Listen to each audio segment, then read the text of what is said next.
Hello and a very warm welcome to this video series about giving birth at home and free birthing, or also called an unassisted birth. We are so happy that you're here. In this video series, I'm having conversations with women who've had a home birth or a free birth / unassisted birth, and who felt willing to share their story with us. I felt inspired to make this video series with these beautiful conversations to inform, inspire, and encourage other women to maybe choose for a home birth or free birth as well. I'm feeling so much gratitude towards the women who want to share their stories with us. And today I'm talking to the amazing Joss Goulden. Joss Goulden is an aware parenting instructor with 2 children who are 17 and 15 years now. Joss has been practicing aware parenting for 15 years. Her first birth was a hospital birth with a lot of intervention, and trauma. Her second birth was a beautiful and blissful water birth at home. I so look forward to hearing more. Hello, Joss. Thank you for being here with me and for being willing to share your story with us. Thank you, Vivian. It's always such a pleasure to talk about this sort of thing. And I'm very pleased that you are making this series. I think it's going to be really inspiring for women to hear these stories. So thank you. Yeah, and again, thank you so much for being here. I always love seeing you, so I felt so happy and excited when you said that you love to share your story as well. And to start with, I do want to send you love to the first birth in the hospital. That sounds really painful, and I imagine not as you planned it to go. And I imagine that that inspired you to want to have a completely different experience with the second birth. And is there something you would like to share about that? Yeah. So my first birth was supposed to be in the women's hospital in the city where I was living at the time. And they had a birthing center, and they also had a main hospital. And because of the protocols of the hospital and the rules and the policies and so on, things didn't go as I planned at all. My waters broke really early, and I ended up going into hospital, and with then a cascade of different interventions, because they had protocols that required the birth to have started within a certain amount of time of your waters breaking. So once the interventions start, it becomes difficult to stop. But in the end, my son was born safe and healthy, but it wasn't what I wanted for me, and it was traumatic for him too.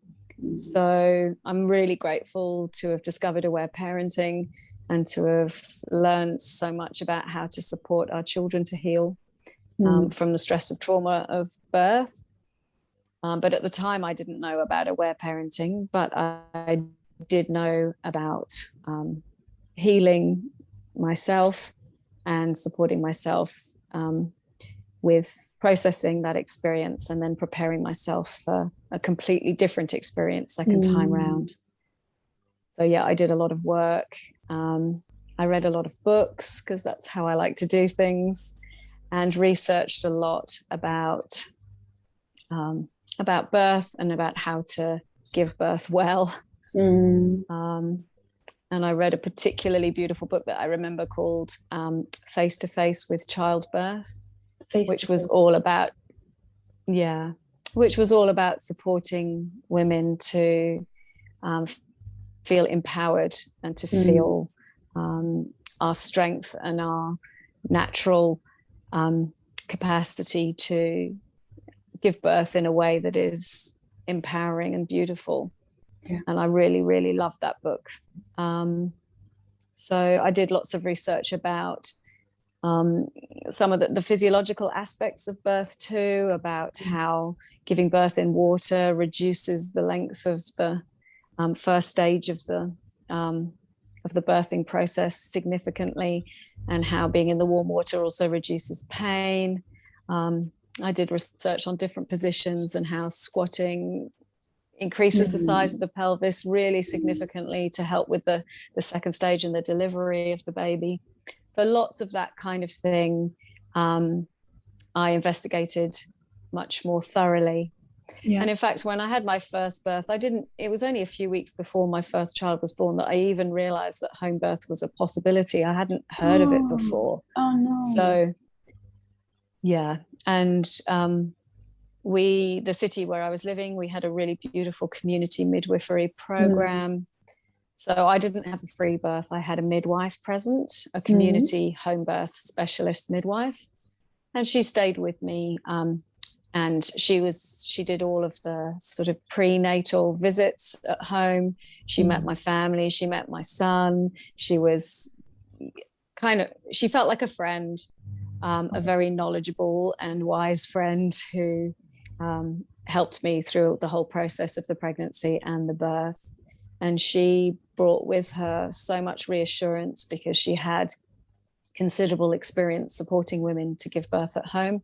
And had seen firsthand many, many times how powerful and capable we are when we're supported to birth in a way that feels right for us. So it was a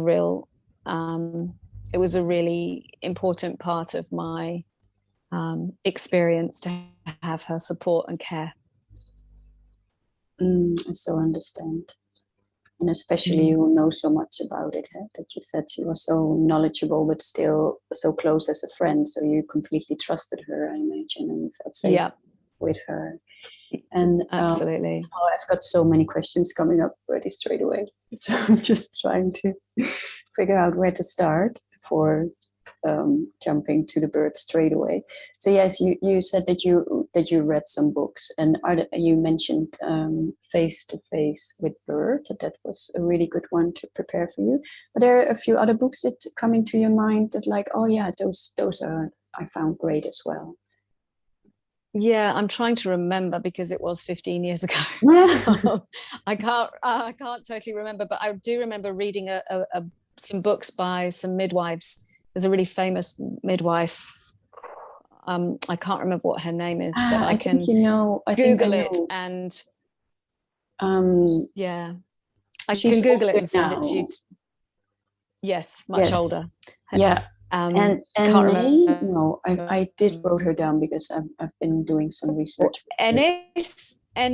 Yeah, and May but yeah, I'll look it up too, and I will make a note of it underneath this video. Yeah. So you've been reading books, and that's the first question that comes up for now. Like, were there any particular fears? Yeah. Sorry, the internet was unstable. I think I had. Yeah, so if there were any specific fears,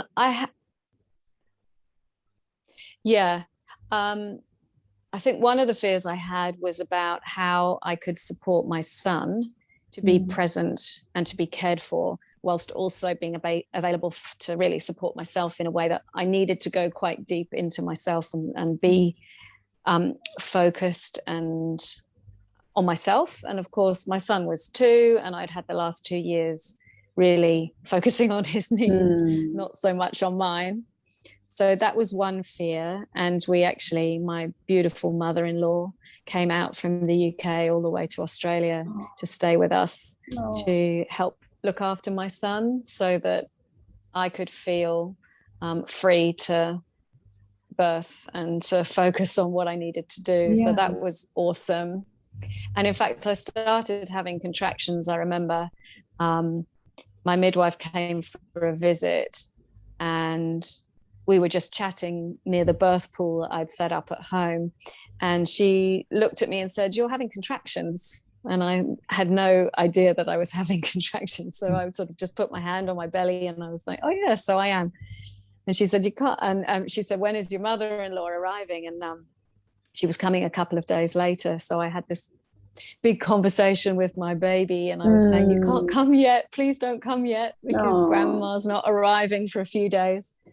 she arrived, and the next day is when my labour started. So, so yes, she really helped with that fear. I think I had a fear as well that the same thing would happen second time round. I would end up going to hospital and I would need to be induced like I was first time, and I would end up with all that intervention. And I'd managed to have a vaginal birth first time round, although they were threatening me with an imminent cesarean. But I was just worried that that might happen again. And then I think just those fears of, will I be able to cope with the pain? Is it safe to have a child at home? All those sorts of things. Because as soon as you announce to people that you're having a home birth, lots of people feel frightened for you and say, is it safe? And why are you doing that? Why don't you just give birth in hospital? Because that's what everybody else does, that sort of thing. So I had some fears around that, but fortunately my beautiful partner Kamal was fully supportive and on board about giving birth at home. And so he reassured me with that. So I think those were the main fears, I suppose, that I had. Yeah. Oh, I felt so touched first when you shared about that your mother-in-law was willing to come with you, had to have the birth that you want basically, and have to care for your son so that you can go inwards. And I also felt so touched when you shared about your inner conversation with your baby, like, oh, you need to wait a few days till my mother-in-law is here, and that it worked out exactly the way you wanted to. That's so beautiful. Yeah. And because I'm interested, is it a common thing in Australia giving birth at home or not at all? It's not very common. I know a lot of people who've done it now. And a lot of people who go on to parent in a way that is outside of the mainstream also seem to birth that way too. But it's not the norm by any means. No. Yeah, because I'm from Holland, and in Holland it is very common to give birth to babies at home. But what I noticed during my first pregnancy, it's kind of I don't know. I've heard it from one other Dutch woman, and I don't know if it's common. But I kind of thought, no, I'm just going to do this at home because birth is natural. Everybody can give birth. Our bodies are made for it. But I took it too lightly. I wasn't really aware of all my underlying fears. So I had a at-home birth with our first boy, but I was still kind of overwhelmed by what birthing actually is and what all comes with it. So it was not so empowering and beautiful. I would not partly it was empowering, partly also not. But yeah, I remember taking it too lightly and not really preparing myself and not really looking deeper at the fears that I might have and giving space to them and to my feelings beforehand. So that's what you did do, especially with the second one. And it's amazing, of course, to have your husband on board there too. That he supported you so much in there, and to have this beautiful midwife. And so my second question, I'm just asking this because I've been looking online for support for home birth and for free birthing. But did you learn any breathing techniques that you practiced beforehand and that you used during the birth process? Yeah, I'm trying to remember. I mean, first time round in the hospital, I had all these antenatal classes where they talked about all these different types of breathing, which I didn't find very helpful during the birth at all.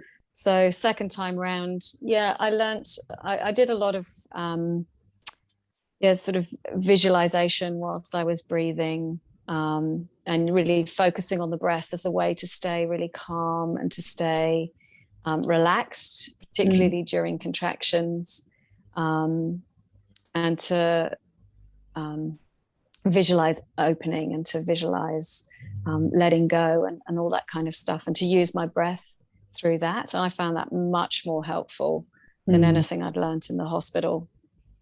And I remember I had some beautiful flowers. My husband had bought me these flowers that are my favorite flower, which is an iris. And I had these irises in the kitchen at home in this vase. And I remember just, breathing and looking at the flowers and watching the flowers open and using that as a really powerful reminder of what my body was doing too. But yeah, so that's the sort of thing I found helpful. Yeah. It sounds beautiful. And now we're coming closer to the birth. So you said already that you noticed, actually your midwife noticed that you were having some contractions, and then you had these conversations to wait a couple of days. And when birth started, do you remember how you felt? Did you actually feel empowered and confident? Like, okay, I'm gonna do this, and or was there still some anxiety? Or do you remember? Yeah, at the beginning, I just felt I was excited, and it was the afternoon, and I was taking my son to a park just around the corner, where they used to have a bus that would come full of toys for kids to play with, and other mums would get together there. And one of my beautiful friends and I used to go there often. And I was walking down the road and I felt my first really strong contraction. And so I just paused for a minute, and I remember feeling just so happy and so excited that this was coming. And I carried on to the park, and I just walked around the park. And whenever I had a contraction, I would just get up and walk around. And it was a sunny day in Australia, and it was beautiful. It was just at the end of summer, the beginning of autumn. And yeah, it was a beautiful afternoon. And I just carried on being with my son, and just feeling really excited about what was coming. And then, when that all finished, then we walked home. And so I didn't really stop. I didn't change. I didn't make anything different. I just carried on with what I was doing, but felt happy and excited, and great. I felt really positive. Oh, wow. Wow. So then there was no anxiety at all anymore. All the fears that you had beforehand, you kind of took care of them. And so when the birth actually started, you just felt happy and excited about what's coming. At the beginning I did have some fear, which we'll talk about later on during the process. But at the beginning I was excited. I felt amazing. I felt like a goddess. Oh, wow. I felt so beautiful with my beautiful lamp and and I just felt great, particularly to start with. I'm in my mind's eye, I see you walking there in the sun, but glowing like the sun as well, and at the same time, and rubbing your belly, and welcoming your new baby, and happy that you're gonna meet it soon. That's what I'm imagining in my eye.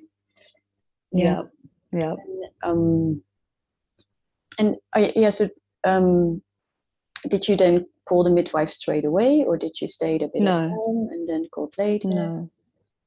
I stayed at home. I didn't call her straight away. When we got home, I think we were sort of sitting around and chatting, and for a little while my mother-in-law, my beautiful mother-in-law Kate, was sitting in a rocking chair. We were renovating our house at the time, so it was a little bit of a building site. And so we just had this big space, and I had a sofa and she had a rocking chair, and she was just sitting in the rocking chair knitting a beautiful cardigan for the baby. And she just sat there rocking and knitting, and I was looking after my son as well, and my husband had come home, and we were cooking dinner, and I was just walking around. And anytime I had a contraction, I would just stop and relax and breathe, and then carry on with gentle, just being at home. And then maybe in the early evening, I called the midwife to say that it had started, and she arrived, I don't know, maybe 7 o'clock, just as I was taking my son to bed. Yeah. And that was really beautiful. I took him to bed and I lay down with him because we co-slept at that time in a big bed. And so I took him to bed and I lay down with him and, read him a story. You're not co-sleeping anymore now then?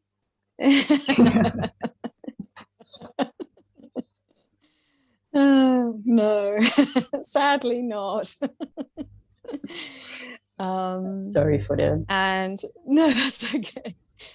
And that was lovely. And then I just hugged him while he fell asleep. And I just told him that when he woke up in the morning, the baby would probably be here. And so that was really beautiful as well, to be at home and to be able to just, it felt, when you're carrying on with normal life, it just felt like it was just part of normal life. It didn't feel like something, weird or dangerous or a disease or something you had to go to hospital for. It just felt like a beautiful thing. So natural. Yeah. And we sat down and we were just chatting to the midwife and eating and having contractions, and it was really lovely. Yeah. Yeah. And this is totally off topic, but did you know beforehand it was going to be a boy or a girl? No. No, we didn't know. So we'd chosen names for the child, and so we called, when we were pregnant, we called it like a combination of the two names. So the two names sort of mixed together. And so the baby was, if it was a girl, it was going to be Jada. If it was a boy, it was going to be Hani. And so it was just called Jani. And so we went, it was really lovely. I didn't obviously know what the gender was going to be, but I felt very connected to Jani, and I was really excited about meeting them. And this also doesn't really have to do with having a home birth, but did you go to the midwife and have these how do you call them? I wasn't thinking of asking this, or I hadn't prepared the word, where they have a look into the womb to see the baby. Oh, like an ultrasound? Yes, ultrasound. Yeah. Did you have those? Yeah, I did have an ultrasound. Yeah. And as part of the home birth, I had one ultrasound when she was, I don't know, maybe 12 or 13 weeks or something. Yeah. And on the home birth program, we had to have one consult with a doctor at some stage in the pregnancy, I think further towards the end, just to make sure there were no medical reasons why we couldn't be having birth at home. And that was just the way the program worked here. So that's what I did.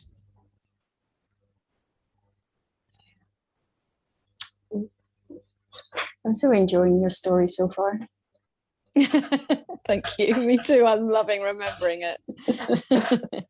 And the joke about co-sleeping I made because we joke about that sometimes here at home. Because our son is 10 now, and the winter he will be 11, and he still sleeps with us. And so sometimes we're joking like, oh, when he's 18 and he brings his girlfriend home, they all sleep with us. Yes. Yeah, we all had those jokes. And in fact, I quite often sleep with my daughter. She climbs into bed with me, or I climb into bed with her from time to time. So but but that's also pretty off topic. So I did ask you if you remembered how you felt when the birth. So it sounds actually like it went also really natural in way of that it was not overwhelming, the contractions. You had a contraction, then it was fine again for some time. You had a contraction, it was fine again for some time, and then I felt it was it didn't feel too hard. I felt very calm and relaxed. I remember people saying to me that when you give birth at home, you'll just naturally know what your body needs to do. And I remember the midwife saying that too. And you'll just move and do what you want to do. And I remember early on thinking, oh, that's just not going to happen to me. I won't, but I really did. And so it was when I had a contraction, I knew which position to get in, and sometimes I was sitting, sometimes I was lying, sometimes I was squatting, sometimes I was standing, sometimes I was in sort of child pose in yoga. I just did whatever I wanted to do. Sometimes I was leaning onto the kitchen surface and hanging like that. It just yeah, so I just moved around however I felt I wanted to, and did my breathing and did my visualization, and just, yeah, the pain felt really strong, but I wasn't scared of the pain at all, and I was sort of welcoming the pain as doing its job, that my beautiful uterus was doing what it had to do to birth my baby. And so I felt very confident and very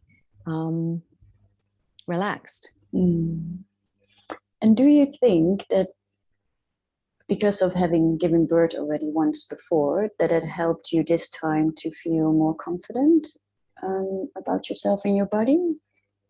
Yeah, maybe.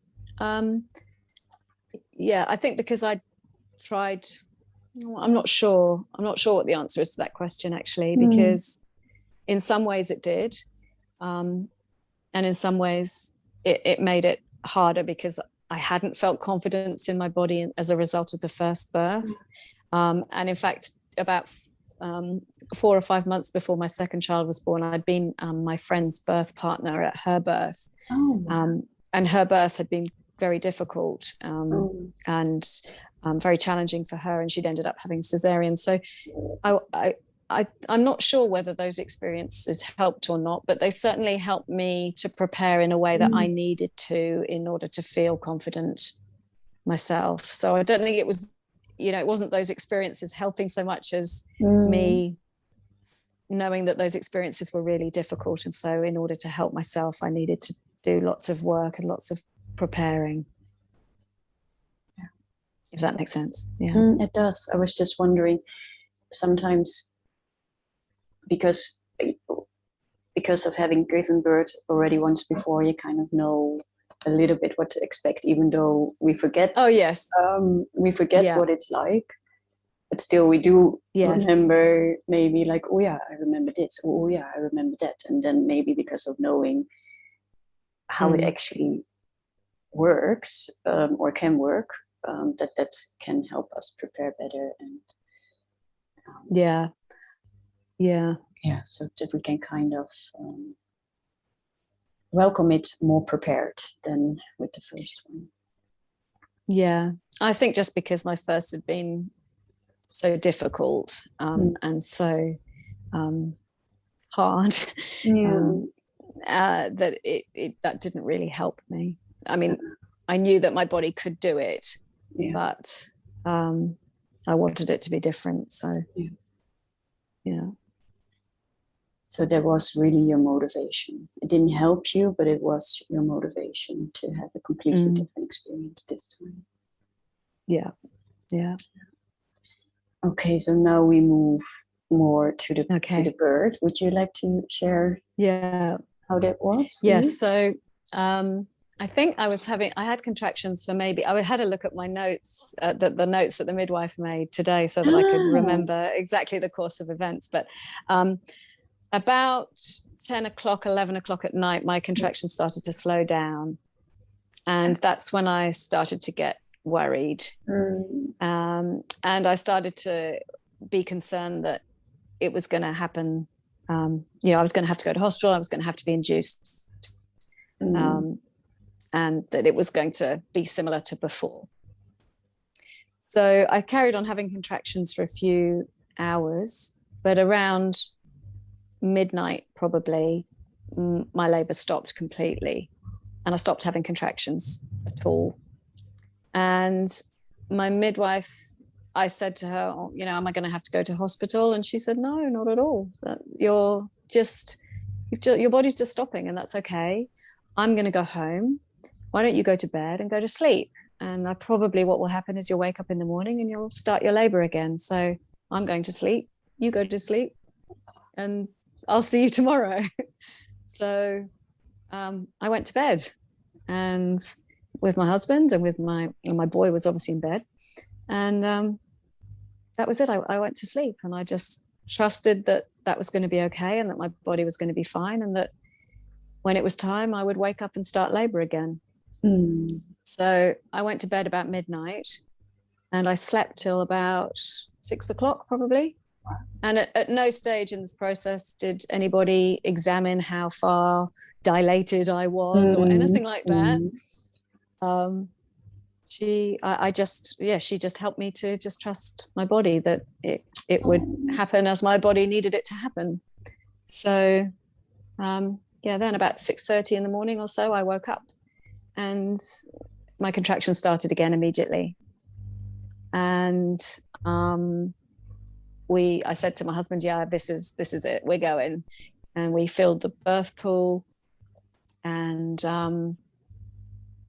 I called the midwife to tell her, and I said, you don't need to come yet, the contractions are still 5 minutes apart or whatever they were, but I'll call you when it's strong, when it's getting more strong. And about 20 minutes later, I was just about to call her back, and she walked in the back door and said, I just had a feeling and I'm here. And by this time I was in the pool, and the contractions were coming much more frequently, and it was getting stronger. So then that continued for about an hour, maybe, till she arrived, probably about 7:30. And then at about 8:30, I was clearly getting to that transition time. And I started to, up till then, I'd felt totally fine. I was in the pool. My son was coming in and out because he'd been asleep, of course, during the contractions the night before. Yeah. He was coming in and out of the room, and he would kiss me and say, I love you, mommy, and that kind of thing. And that was really nice. And my mother-in-law took him out to the park. And so I was in the water, and I got to the transition stage. And I remember saying to the midwife, I need some help now. I can't do this. I feel like it's stopped. I feel like I'm not going to be able to progress anymore. And she said, you're ready. And I said, well, I don't know if I'm ready or not. And she said, well, look, you just need a break. So just turn around in the water and get Kamal to support your head and just float for a bit and just get your breath. And when you're ready, you can turn around and your baby's going to be born. So I turned around in the water, and Kamal supported my head. And again, I had maybe 5 or 6 minutes with no contractions while I just floated and I just breathed, and I just connected with, my strength and my power and my trust. And then when I was ready, I turned around again, and my waters broke immediately. And within 5 minutes, my daughter was born. And so she... say that again? I'm having goosebumps all over. Yeah. And it was just a really extraordinary experience to have that 5 minutes of or 5-6 minutes free of any contractions and any pain. It was just amazing. And it was just like this pause. It was as if I was able to just pause the process, rest, recover, and just get back in touch with my power. And then I just turned around, and she was born really, really quickly, maybe 5 minutes later. And because I was in the water, it was really easy to push her and to birth her. There was just really one contraction to birth the head, and then one contraction to birth her body. And it was really beautiful to be able to feel the contractions and to feel when to push, because when my son was born, I'd had an epidural. And I'd been induced, and so that I didn't have any connection. I couldn't feel anything. But this time I could really feel the power, and I was just squatting in the water, so I had gravity helping me too. And it just was easy and beautiful. And I had no I had no tearing. I had no it was just beautiful and easy. And then she was born, and it was amazing. And I was sitting in the pool, and my son came in, and my husband was there, and it felt beautiful. There was lots of tears and tears of joy, and it just felt like the most beautiful experience of my life. It was it was extraordinary. It was so beautiful. And it was just bliss. It was just bliss. Wow. I'm in bliss even listening to it. I'm so that I find it so beautiful that you had those 5 minutes. It's almost like having a conscious break before the baby actually really being born, kind of almost like a goodbye in your body of the baby, and then a moment of rest to connect with your powers, you said, to connect with yourself, with your body, and then when you were done having that break, you turned around and then she was born. I don't know why, but I just find it so amazingly beautiful. Yeah, I did too. And that was my beautiful midwife, Marilyn. It was her, she, you know, that was such a gift from her to suggest that I did that. And and I feel so happy and relieved hearing that you had such a person by your side that could comfort you in the moments when these fears arose, and which are so understandable, that these fears come up then in a moment when it seems to stop, and that she's there and by your side. It's like, no, everything is fine. Just rest and go to sleep, and tomorrow we continue. And I can just only imagine how comforting and supporting and nourishing that is, having someone like that. Yeah. And I think when you contrast that to how it is in hospital, where if my labor had stopped in the hospital, it would have been a crisis, and everybody had to run around and put drips in you and all that kind of thing. And if you got to that stage in transition where you were starting to feel overwhelmed by the physiological experience that you're having, the midwives would be all like, put yourself together now, come on, and put push. I just saw so clearly how when women are supported by somebody who has this deep trust in us as women to be able to birth and to it becomes a really spiritual and powerful, and it really connects us to our real power as women to be able to birth, and for it to be a beautiful and joyful and extraordinary experience rather than a painful, scary, awful nightmare. It's beautiful. Yeah. Wow. And then during birth, did you then also use these visualizations, or? I did. Yeah. So I had lots of I had music, and I had affirmations, and I had flowers, and I had lots of things that I kept focusing on, and my husband kept saying to me to remind me. But actually, mostly, a lot of it, when you get actually into the later stages of the birth, I was just very focused inwards. I just really felt, I felt very connected to those thoughts of myself as strong and powerful and trusting and capable and extraordinary, and all those things. So it just sort of flowed. Yeah, that's what I wanted to ask before as well, but I forgot about it. If you did these kinds of things, if you picked out some beautiful music, if you created an atmosphere around you that would support you during the birth, but you said you had some music, you had flowers. Yeah, I did. Yeah.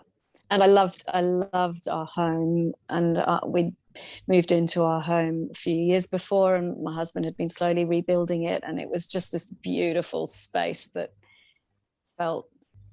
just felt like the perfect place to be, and I felt really safe at home, and it was and it was easy to create a space that was really nurturing and helpful in that way. It sounds beautiful. Yeah, it's almost like I was there with you. How you're describing it. Yeah. And so if I understand it right, your son was not there at the moment. Then he was outside with his mother-in-law. So you were there with your husband and the midwife. Yeah. Yeah, I mean, it wasn't deliberate. We didn't say you mustn't come in. He was free to come and go as he pleased. And he came in and right towards the end, and he gave me a kiss, and then he wandered off again. So he chose where he wanted to be.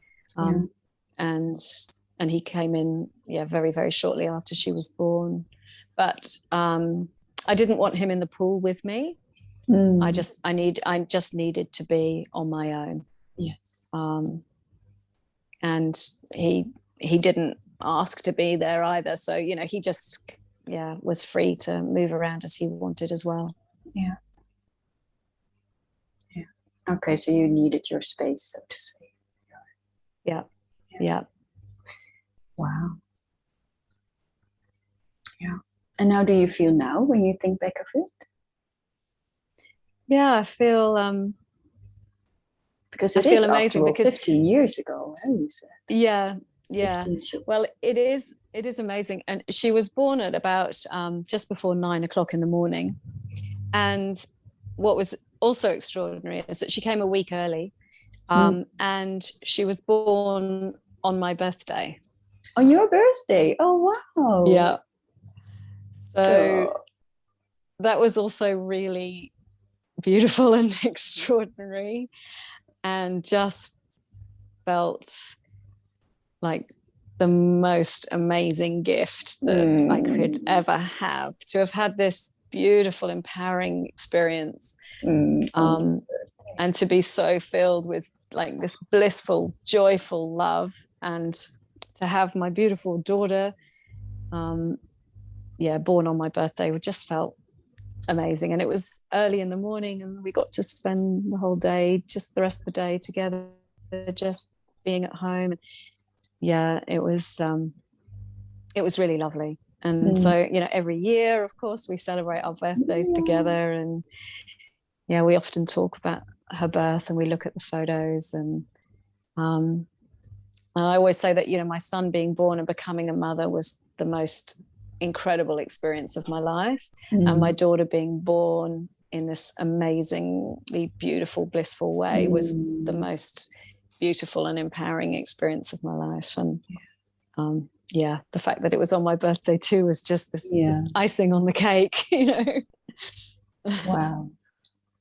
Yeah, that is a beautiful gift. And I know you still talk about your daughter as a gift, so yes. And I just like to bath in this for a moment. I don't want to, I don't want to talk. I'm just like, oh. And the first days after, did you also consciously thought about that, how you would like that to be? Yeah, sort of. Although, straight afterwards, I stayed in the pool for a long time, and then eventually I felt the urge to birth the placenta, and so I stood up and got out of the water, and then the placenta came. And it was interesting because my mother-in-law Kate came in, and she'd given birth 5 times herself, and she'd also been at 2 of her other children's births. So she'd seen lots of babies being born, but she'd never seen a placenta before. And so that was really amazing, because we had the placenta connected still to the baby, still to Jada. Well, so I was sitting on the sofa near the birth pool and feeding her and holding her, and she was still connected to the placenta for a long time after she was born. And we were looking at this amazingly beautiful organ, this incredible thing that builds and sustains life. And she was really amazed by it as well. And so that was really beautiful. But I hadn't really planned how I wanted the next days to be. I was euphoric. I was just on I was just on such a high for so long afterwards, and I felt so full of love, and I was so happy, and I didn't anything could, I didn't mind what we did or who came into the house. I didn't have the strong feeling that I wanted to keep it private and stay as us.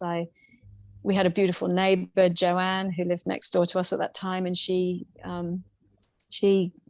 I was standing outside the house in the sun at one stage that first day on my birthday with Jada, and she came over and met Jada and got to hold her. And my beautiful friend who became my aware parenting buddy, Kiara, she came over and met us that night too. And another friend came around. So it was really just, I didn't have any strong feelings how I wanted it to be. I just was so full of happiness and joy and love. Now you were the goddess of love. I was just floating around. I was, yeah. That's what I felt like. The embodied version. And I was so proud of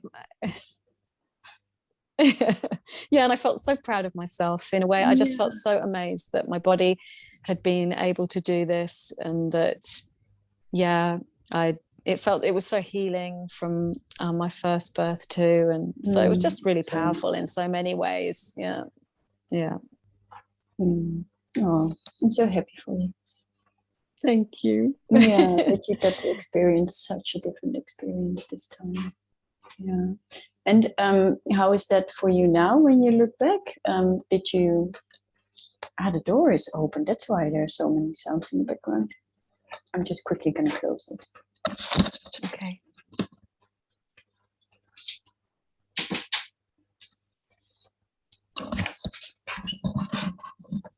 So when you think back of those days after, would you have liked to change there something, or was it really fine and beautiful the way it was? No, I think it felt fine and beautiful. I mean, I would have loved to have known about aware parenting immediately. I didn't discover aware parenting for a couple of months after my daughter was born. So I think that's the only thing I would have loved now to have known then, or to have been different if I could have supported her from birth. Yes. To release, and if I could have supported my boy as well. When he was, but otherwise, no, I think it was perfect. Just, yeah.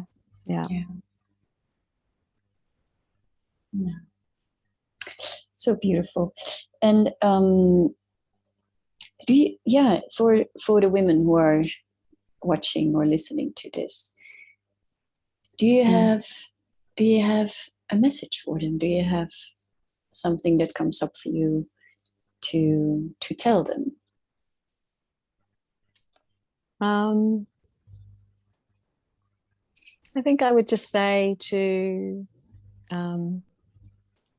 take time to tune into what you need and what you want to prepare, how you want your birth to be, to express how you feel about it. So to have listening and loving listening to any fears that come up for you, and anything that you're concerned about or worried about or frightened about.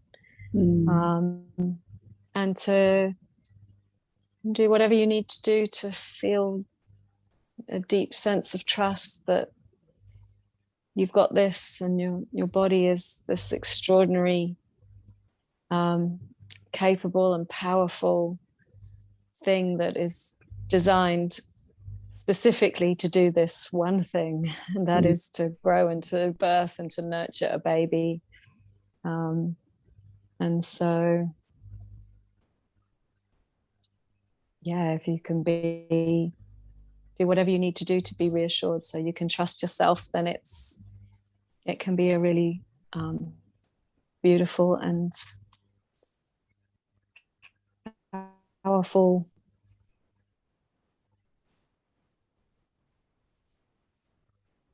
experience.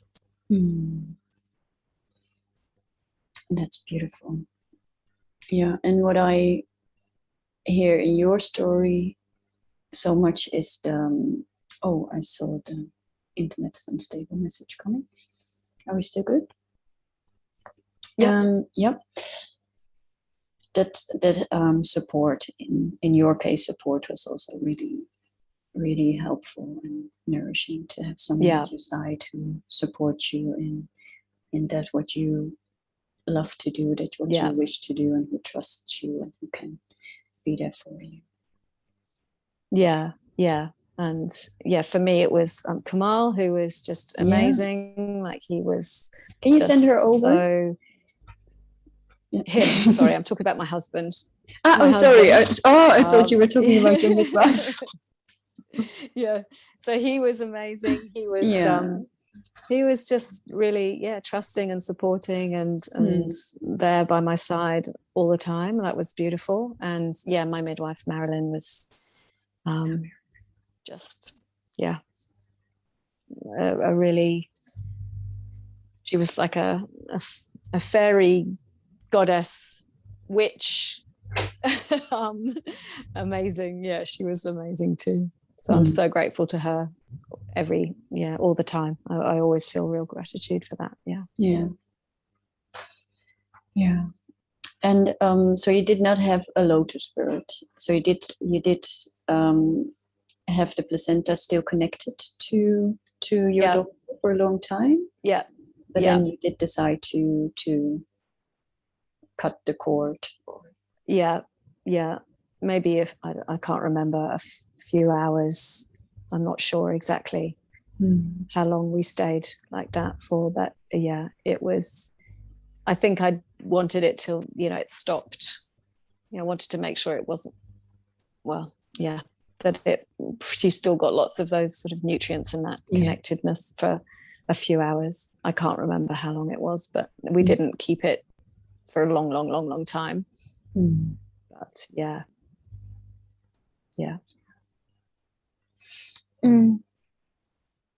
So beautiful. Thank you so much for sharing, Joss. Oh, such a pleasure. Thank you for letting me share. It's so nice to to think about it all. And last night I was lying down with my daughter and I was telling her that I was coming on, and we were just chatting about it all. And it's lovely to remember and to get the chance to talk about it, because I think I love what you're doing here, Vivian. I think it's so important for women to have the opportunity to share their stories, to support women who are birthing, but also just to talk about it, to share it, to relive it, is a real gift. So thank you so much for doing this. It's a really great thing. It's beautiful. And I'm so grateful that you are here and sharing. And now that you say it, that it's so nice for you to share about it. Is there something you haven't shared but is still there that likes to be shared? No, I don't think so. No, I don't think so. Complete? No. Yeah.